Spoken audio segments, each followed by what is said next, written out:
Estamos aqui de volta, pessoal, e assim, continuando a falar sobre essa questão do absolutismo. Até hoje, ainda existem nações absolutas, que o absolutismo impera. Só para vocês terem uma ideia, Arábia Saudita, Brunei, Omã, Catar, soberano nesses países, né, eles possuem praticamente todos os poderes, eles têm nas mãos todos os poderes. Não há uma constituição para que possa defender, através de leis, o povo, né? Então eles detêm todos os poderes e eles tomam todas as decisões, certo? Eles têm poder para constituir as câmaras, os conselhos das câmaras municipais, estaduais, federais, como também tem o poder para destituir, para fechar, para acabar. É o que a gente vai ver no nono ano, né? Ditaduras. É basicamente uma ditadura. Basicamente não, é uma ditadura. Porque ele é o soberano. Ele tem nas mãos todo o poder. Ok? Galera, esse período ele também vai ser marcado, porque eu quero que vocês entendam isso. Por mais que houvesse injustiça, por mais que houvesse violência, perseguição àquelas pessoas que se opunham, certo? Mas também existia e vai sempre existir em todo tipo de ditadura, em todo tipo de governo autoritário, sempre vai existir aquelas pessoas que vão dizer não, que eu não aceito. Está errado e nós queremos os nossos direitos. E também surgiu nessa época. Ok? E um dos fatores importantes dessa época foi o iluminismo. É o que a gente chama o século das luzes. Por que luzes? Já já eu falo para vocês. Este movimento iluminista surgiu na França, lá no século XVII. Eles defendiam o domínio da razão sobre a visão teocêntrica. Eu falei para vocês que a igreja caminhava ao lado da realeza, do rei, né? Então era governo e igreja comandando tudo, certo? E o modelo que a igreja pregava para a época era o teocentrismo. O que era o teocentrismo? Deus no centro de tudo. Ou seja, todas as respostas para todas as coisas era Deus. Por exemplo, essa pandemia que nós estamos vivenciando agora, né, da Covid-19, se fosse na época das monarquias absolutistas, final da Idade Média, início da Idade Contemporânea, se fosse nesse período, a igreja ia dizer que era Deus. E que não adiantava a gente tomar nenhum tipo de medida, nenhum tipo de precaução, porque se Deus mandou, a gente vai ter que aceitar. Se Deus curar, se você ficar curado, foi Deus que curou. Se você morrer, é porque Deus quis que você morresse. Então, ou seja, todas as respostas estavam ligadas, direcionadas a Deus. E vocês sabem que isso é muito perigoso. Não é bem por aí. Então, o iluminismo ele vai trazer algo muito interessante.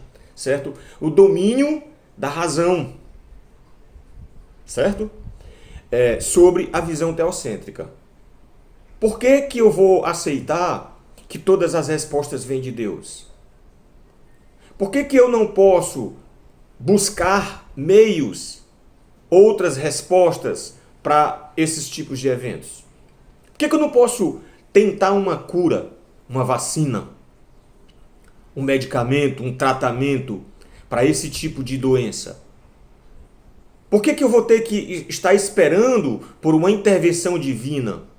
Certo? Então, o iluminismo ele vem trazendo essa ideia. Ei, peraí. A gente não pode ficar o tempo todo esperando por uma intervenção divina.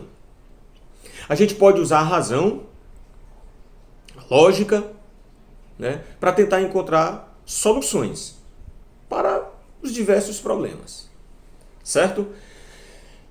Então, teocentrismo era o modelo que era Deus no centro do universo, e era dominado, e esse modelo dominava a Europa desde a Idade Média até o começo da Idade Moderna, né? O apogeu do movimento iluminista foi atingido no século XVIII. Passou a ser conhecido como o século das luzes. O século XVIII fica conhecido como o século das luzes porque revoluções tremendas aconteceram nesse período. O iluminismo foi mais intenso na França, onde influenciou a Revolução Francesa através de seu lema. Qual era o lema do iluminismo que acabou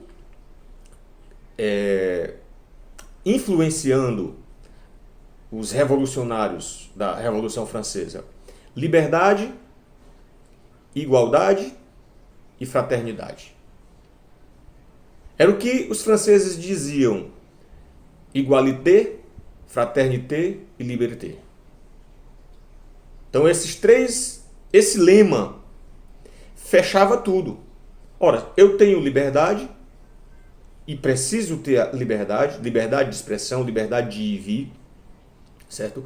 É preciso que o Estado garanta o direito de igualdade a todos, igualdade que eu me refiro no sentido social, certo? E fraternidade, que possamos ser fraternos uns com os outros, certo? Era esse o lema que cercava o iluminismo e que acabou influenciando a Revolução Francesa, tá certo? Em 1789, a França tinha todas as características de uma sociedade de antigo regime. Olha só, economia essencialmente agrícola, certo? Predomínio de duas ordens privilegiadas, clero e nobreza, que eu já me referi anteriormente. Monarquia absolutista de direito divino. Então, estou só reprisando o que eu já falei para vocês anteriormente, certo? Como é que era a França antes da Revolução? A vida na corte e os poderes do monarca era absoluto, centralização da administração nas mãos do rei, luxo e riqueza na corte. Uma minoria usufruía desses luxos, que foi o que eu citei para vocês. E havia uma indiferença muito grande, exorbitante, com as condições miseráveis da maioria da população. Que era justamente essa maioria que mantinha o Estado através dos seus impostos. Então, era essa a realidade da França. Havia uma desigualdade acentuada nessa sociedade. Enquanto uma minoria, corte e clero, se beneficiavam da riqueza, a maioria esmagadora da população vivia uma miséria. E aí vocês vão ver o resultado, que é que vai dar. Continuando a França antes da Revolução, as condições de vida da população. Condição de extrema miséria da maioria da população.